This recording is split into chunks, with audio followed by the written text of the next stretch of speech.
Hello, Oracles. Oracle Tim here with Vin from Investment Club for episode 11 of Oracle Investment Club Tesla Weekly. How's it going this week, Vin? Pretty good. Can't complain, although trying not to look at my portfolio too much these days. Oh, I know. I actually had a video yesterday about the market, and right now it reminds me of my race in Iceland. And it's like it is just you are getting the crap beat out of you just nonstop. You never know when the end's going to be, and just put one foot in front of the other. It Yep. doesn't matter. Like think back, back to 2008, 2009, that recession. I wasn't investing back then, but from what I've heard, I mean, think about how much pain we have felt for just 3 months this year. And do you think about back then, it was 2 years. So, when you're in the moment of pain, it sucks for a long time. Right. And back then, that was really the entire market is down. Whatever you had invested, you lost 50%. Whereas Oh, yeah. now, if you look at the S&P and the broad market is actually holding up pretty well. I mean, so maybe the S&P is down 14% year to date, which like not great, but also not a 50% crash. But obviously, some of the stocks we like more are getting hit harder. Those more high growth type plays, and yeah, it just makes me think. It's about the journey, not the destination, right? So like, just you learn what you can, and you just kind of get used to it, and got to just do whatever you're comfortable with. Oh yeah, and the way I look at it is, regardless of how much pain we're going through now, it will turn around. And when it turns around, the biggest players are going to be the ones coming out. And in my view, Tesla is going to be the top dog. And so I want to get as much now because I don't know when it's going to turn around. I'm assuming, based off of historical data that we have, it'll be when the Fed stops raising rates, will be when the market actually goes into a true bullish run back up. And I don't think it's going to be a V pattern of any sort, but I think we'll finally start to see the whole market trending back up. But that, I mean, the Fed's going to be raising rates probably till at least mid 2023, if not later.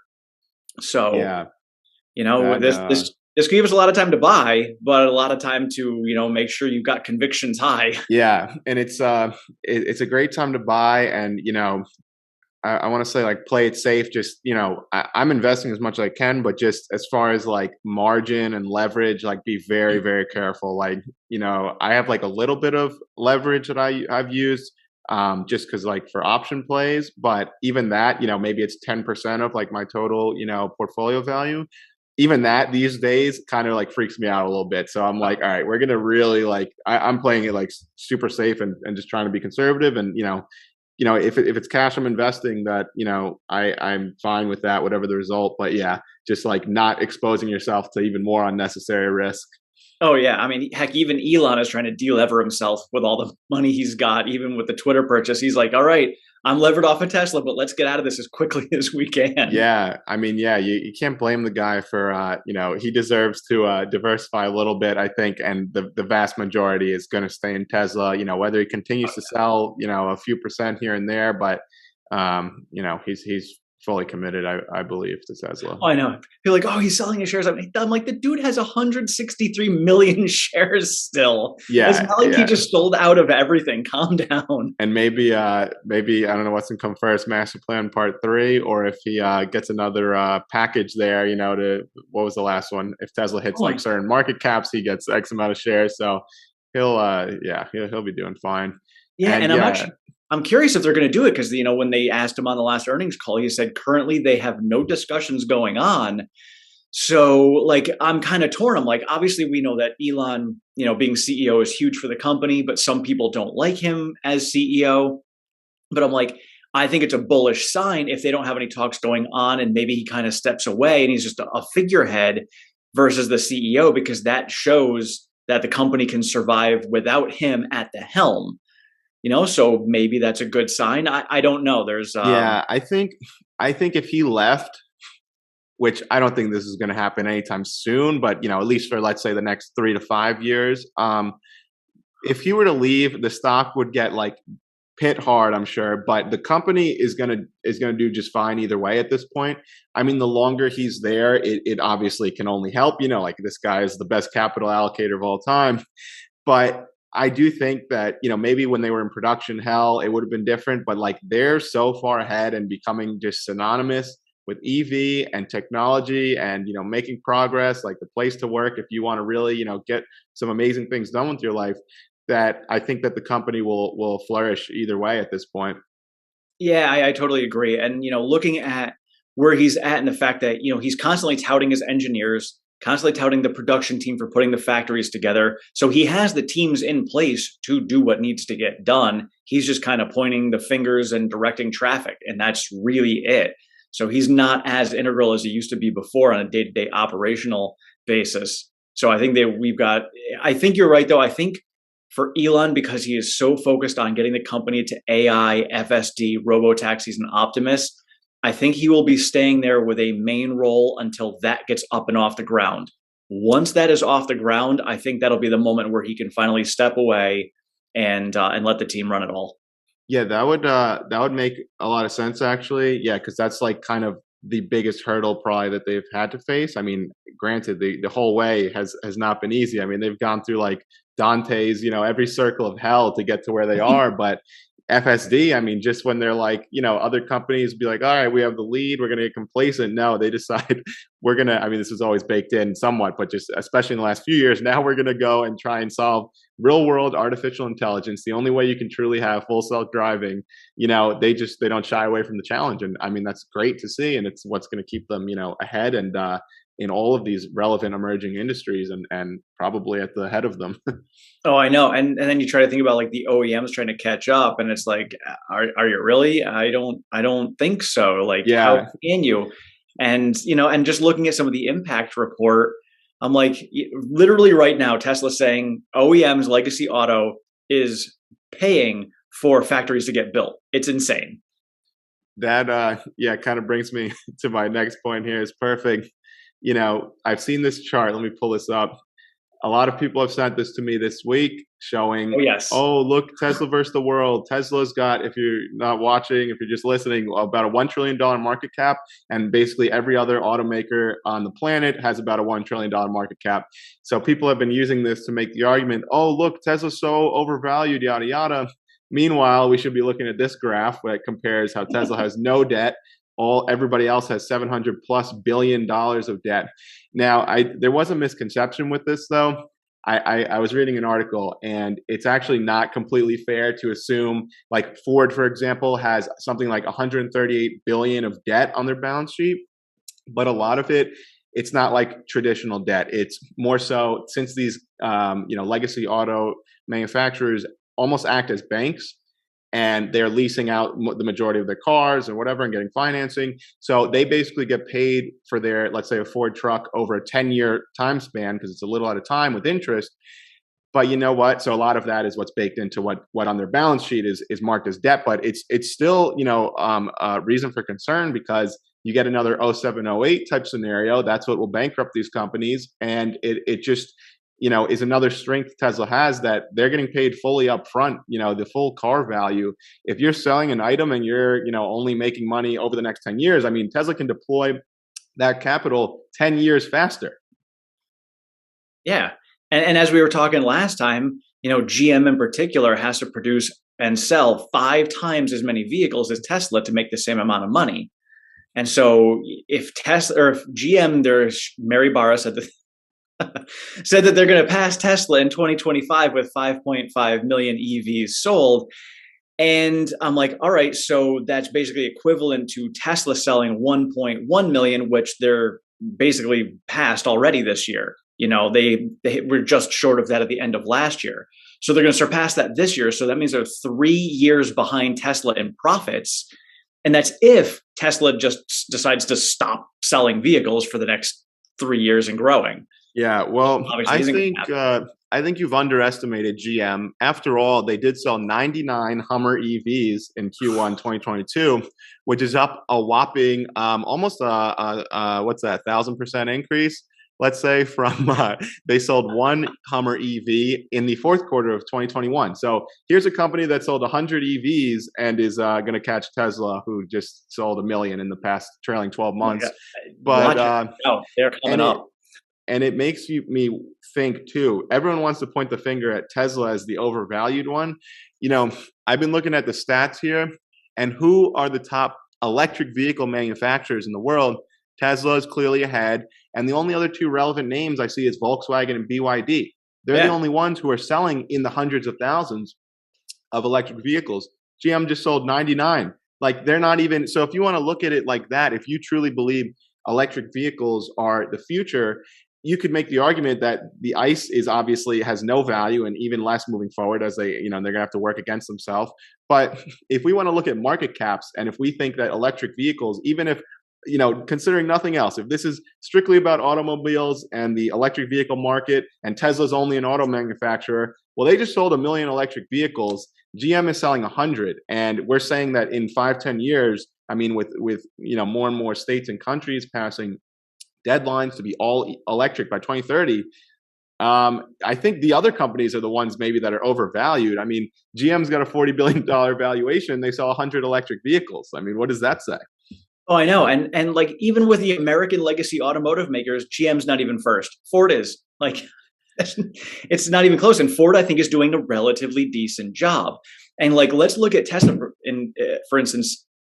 Tesla obviously has, the factories, they're learning better and better from their factories, becoming more and more efficient.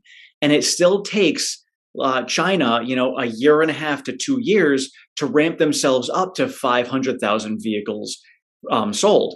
So if it's going to take 2 years for that to happen for Tesla, who has the experience with it, in order for GM to get to 5.5 million in 2025, that means that they need to have 11 factories up and running by the end of 2023. I don't know if they have, maybe they're holding secrets, but that 11 factories to pump out vehicles that quickly, I don't see it possible.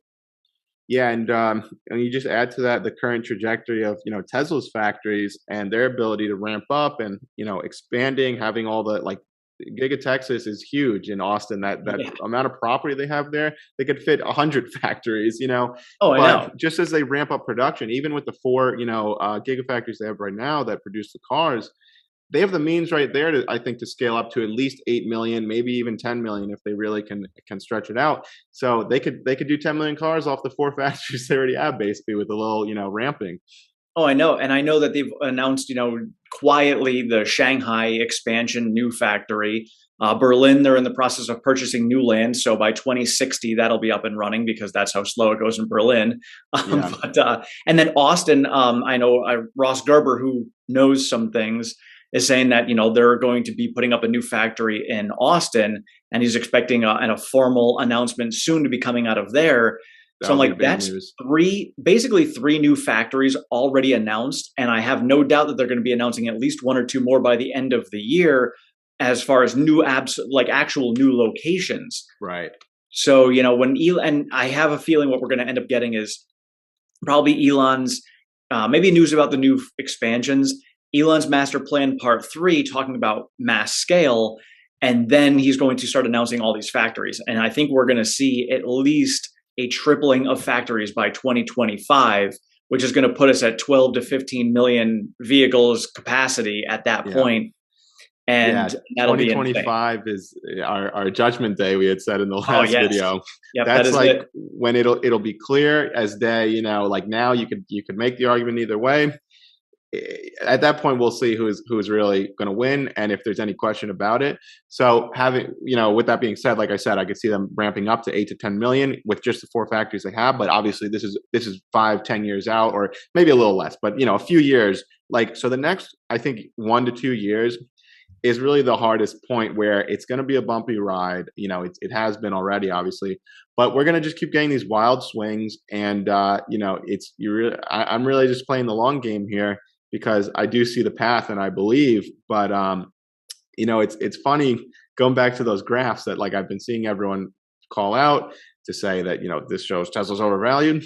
And then maybe this is something I need to do this week. I want to make a graph where you show by market cap and then how many electric vehicles those companies have sold, not hybrids, strictly electric vehicles. Yes. And then it would paint a very different picture, because like I said, the only 3 companies that are even relevant on that map would be Tesla, Volkswagen, and BYD.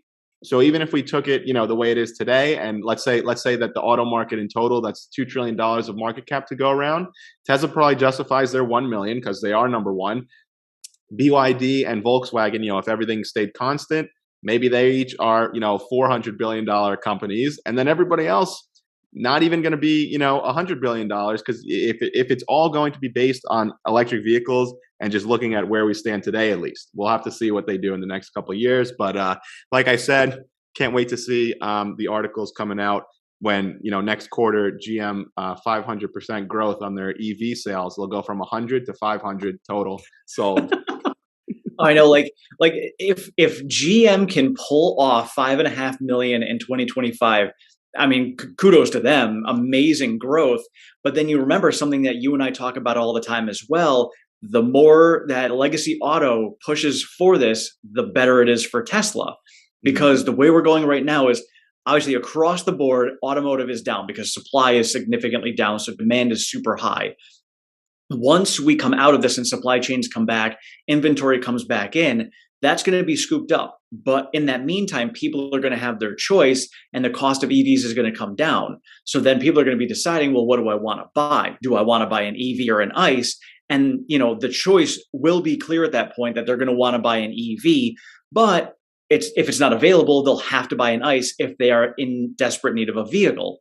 So that could continue the ICE market going. But otherwise, it's going to be whoever can produce the most. That is literally the name of the game for the next 3 years is whoever can produce the most is going to win. Right. And, that's so key too, because creating the electric vehicle, as Tesla shareholders, we know that's the easy part. Mass production is what will bankrupt many of these companies, whether they can make it through that. Because, even companies like, Hyundai sold over 6,000 EVs in the first quarter compared to 153 in 2021. Okay, so that's putting them on a annual basis still of, let's say, 24,000. Nowhere near Tesla, who, let me say again, trailing 12 months did 1 million EV sales. Kia sold 5,000 in the first quarter. So we're talking about all these companies are going to sell maybe 20,000. Then you have GM, who literally sold 99. I mean, if GM were to 5x every quarter for the next year, what would that get them to? Maybe selling 100,000 electric vehicles. Tesla will be selling 1.5 million by that point. There's just no world I see that they can really catch up over the next 1 to 2 years. And this, again, like you said earlier, the next 1 to 2 years are just crucial for enabling whoever's at the top to capture the most market share, and then they're going to follow it up. Tesla can follow it up with full self-driving, and then really mass scale and all these other crazy things. Oh, yeah. And one of the things I actually do want to look back at, I love to play devil's advocate and say, hey, yes, Hyundai is only doing 6,000 vehicles in a quarter. But when Tesla was doing 6,000 vehicles in a quarter, how did their ramp continue after that? What was their growth trajectory? So let's say that these companies are at that same point. And I would guess, and I don't even know because I'd have to look at the charts. I'm guessing it's probably around 2018 or so, maybe, when Tesla was at that point when the Model 3 came out. So if that's the point that they were at, that still means that these companies are 4 years behind Tesla, and they've got to make up 4 years worth of production ramp just to try and catch up to Tesla. And that's if Tesla does not grow any further, which obviously they are. So trying to catch them is nearly impossible. So if their goals are to get where Tesla is today in a shorter period of time than it took Tesla, then that to me would be a realistic goal for these companies. Yeah, that's definitely true. I could pull up on hypercharts right here. So let's see.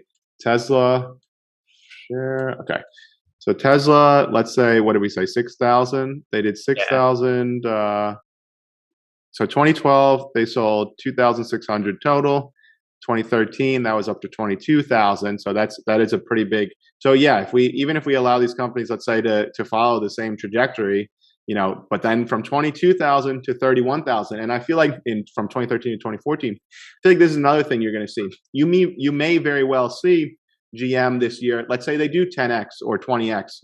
So they go from selling 100 to 10,000, or let's say they would have to more than 10 or 20x. But let's just say that it rapidly advances. But you're going to have those hiccup years. You're going to grow quickly, and then it's going to slow down. I mean, 2013 to 2014. Tesla only grew from 22K to 31K, then to 50,000 in 2015, 76,000 in 2016, and so on. It really does take a very long time. Like it'll be very difficult to grow 50% year over year, let's say. Right. And I look at, even the early years, there was only the S and the X. Those are the high end vehicles. So giving the legacy the benefit of the doubt, let's go with the lower end with the Model 3 and the Model Y. Even that growth, as quickly as it was for Tesla, they still had 8 years of practice with the S and the X before they got to the 3 and the Y. So even if the legacy auto has learned from Tesla and they're doing the lower end vehicles, it's still going to take them at least 2 to 3 years to catch that ramp up to pace to where Tesla's at now. And in 2 to 3 years, Tesla's going to be so much further ahead. Yeah, that's a great point. And again, VW and BYD to me are the way things are today. And honestly, if we just look historically, Volkswagen's always been one of the top selling brands. Maybe Toyota if they can catch up, but they're really just starting EVs. But Volkswagen they sold or delivered 100,000 electric cars globally in Q1. Only 100,000 that they're doing. There was a lot of hybrids, but of pure EVs, they're only at 100,000, and they're one of the better companies. Yeah. Yeah. And then, and yes, China's got, and the Neo and the Xpengs, I have seen nice growth out of them, but they're still light years ahead of Kia, Hyundai, GM, Ford. So, just like Sandy Munro had said, he goes, we're looking 10 years down the road. These Chinese automotive makers are going to be the new Japanese wave of cars that are going to come in. And I know Neo is looking to have a headquarters over in California. So they're starting to poke their toes into the country, despite the fact that, we're getting delisting warnings and stuff in the stock market last week. We've heard that numerous times. Yeah. But once they put a factory up here in the US, I think that's going to be a huge sign that's going to turn around Neo. Yeah, and Neo is definitely a force to be reckoned with. I mean, their growth is pretty good, and they've got a huge backing with the Chinese government there. So they're going to do everything they can to ensure this company succeeds. I mean, and yeah, so even though BYD, sells more cars, like Neo is probably the one that's most similar to Tesla, just in the car. They are more of that higher end, $60,000, let's say, price range area, but Neo is kind of the most similar to Tesla, and with the backing there, I mean, they're like you said, they're years ahead of the likes of GM and Ford. So you could even put them, somewhere on that chart. Oh yeah, and then it's crazy just the fact that GM and Ford are basically paying for Tesla's factories right now is so silly. Like how much more efficient can you get than having your competition pay for your factories? Yeah. And meanwhile, the Tesla, it's a busted growth story. The busted growth story continues as the delivery dates just keep getting pushed back further and further because there's just so much demand. If you had ordered, I think now the Model 3, something like June to August timeframe is now looking more like the fall, September, November, October. And same thing with the other models as well. I mean, they've got a good problem. Oh yeah. And looking at the timing of it, because I've been talking to a lot of my subscribers are on both ends of the spectrum and talking about how, it's really necessary for Tesla, how much longer can they keep this demand up? And obviously we can see probably through 2023, they'll hold it. But at that point, some competition will have more vehicles out there to choose from. ICE vehicles will be back on the market with supply. So how are we going to keep, Tesla's relevant at that point?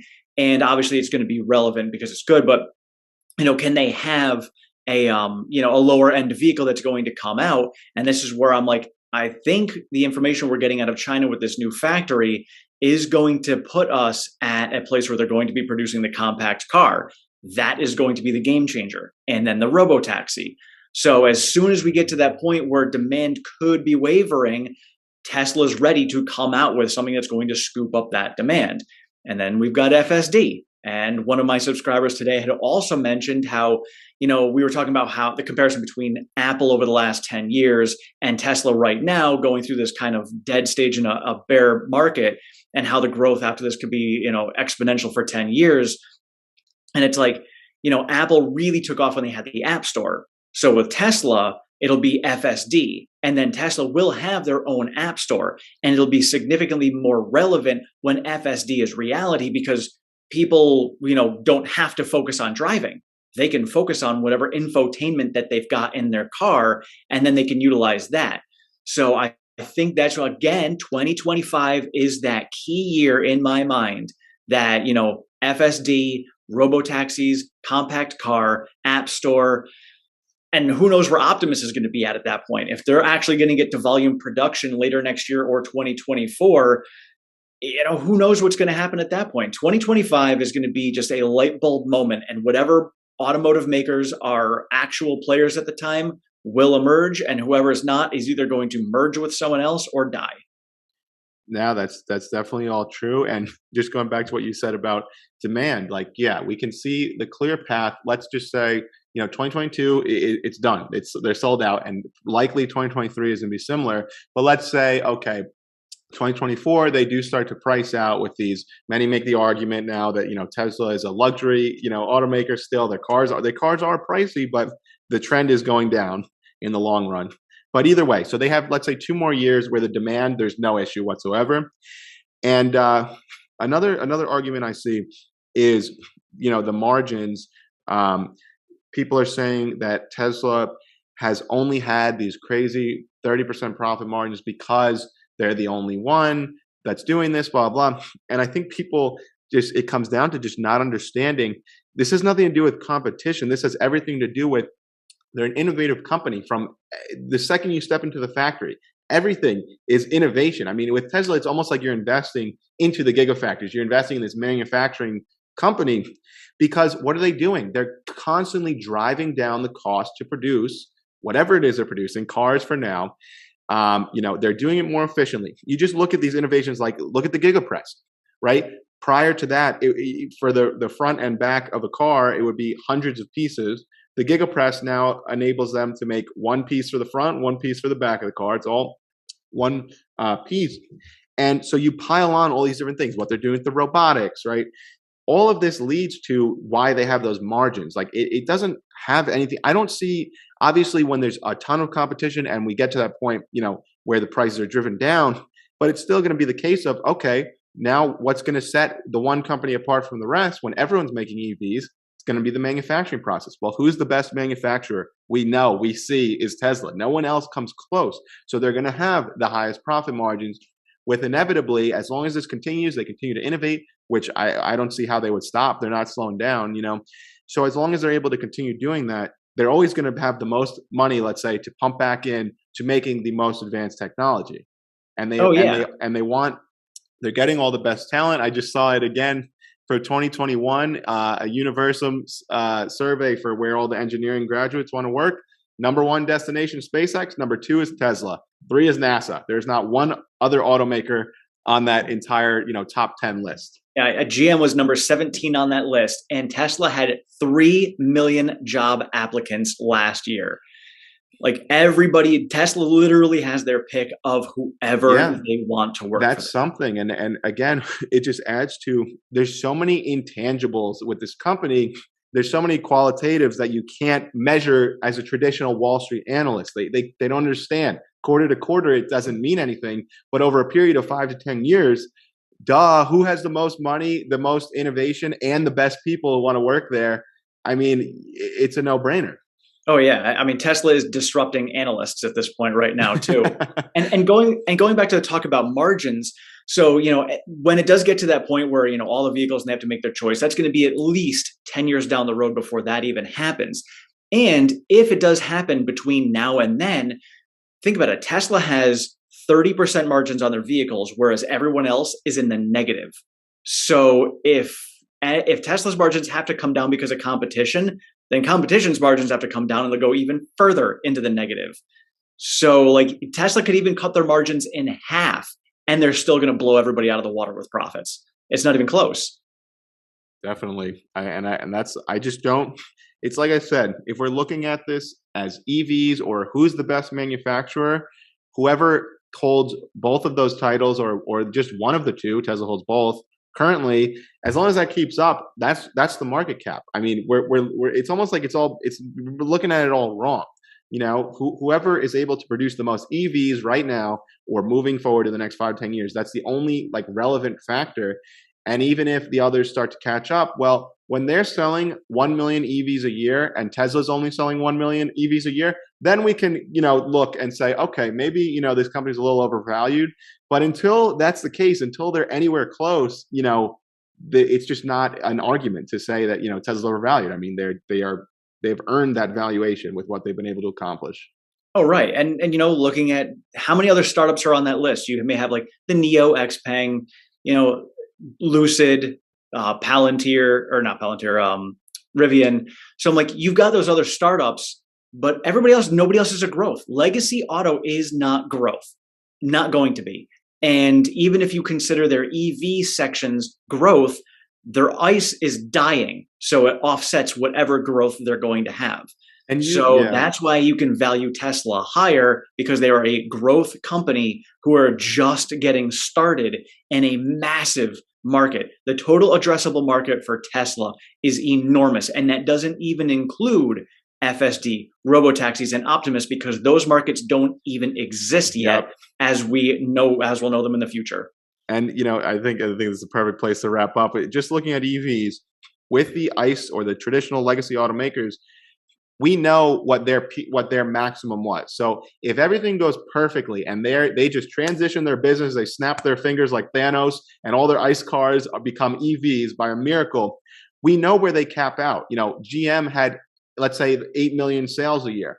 They're not going to get more than that. Most likely, they're going to get less, because what do we have now that didn't exist 10 years ago or was relevant? Tesla, you know, so they have the most to gain because they are carving out a chunk of this EV market or auto market in general that didn't exist. And who's really the losers here is every other company, or especially the legacy ones who were barely, you know, surviving, not having great profit margins to begin with, you know, struggling with ICE when you really think about it. How are they going to do that with EVs? And they're most likely going to sell a lot less EVs. So maybe GM's total sales goes down to 5 million. So what does the company look like then when they're even, you know, lower sales? Yeah, and going back to Ford, we'll find out in 2024 when they separate out their EVs so we can actually see numbers with them. But thinking about how little transparency we have from them because they are not successful with EVs yet, it's going to be a while. I think so. I think that's all right, everyone. We're going to wrap this up. Hope you enjoyed this. I will link in the description down below the playlist for the first 10 episodes that are over on Investment Club. And if you are not a subscriber to Investment Club, check out Vin over there. He's got some great videos as well. We will check you guys out later. Have a great one. Thank you, guys. Thanks, Tim.